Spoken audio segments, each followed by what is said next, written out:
موعد مباراة الأهلي والداخلية القادمة في الدوري المصري بعد التعادل مع صن داونز والقناة الناقلة وملعب المباراة.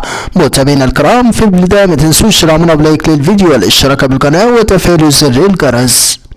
يعود النادي الأهلي لمسابقة الدوري المصري من جديد، وذلك عقب مواجهة صن داونز اليوم السبت في دوري أبطال إفريقيا، والتي انتهت بالتعادل الإيجابي 2-2.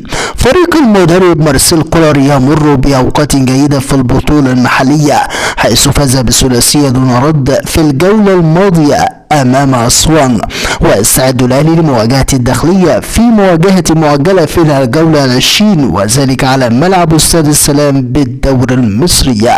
ويتواجد الأهلي في صدارة جدول ترتيب الدوري برصيد 40 نقطة، بينما الداخلية في المركز الخامس عشر برصيد 16 نقطة.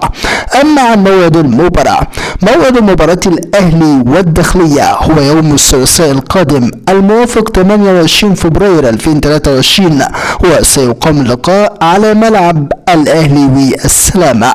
وستنطلق صافرة بداية المباراة في تمام الساعة 6 مساء بتوقيت الجزائر والمغرب وتونس، 7 مساء بتوقيت مصر وفلسطين والأردن وسوريا والسودان ولبنان وليبيا، 8 مساء بتوقيت السعودية والعراق والكويت وقطر والبحرين واليمن، 9 مساء بتوقيت الإمارات وسلطنة عمان.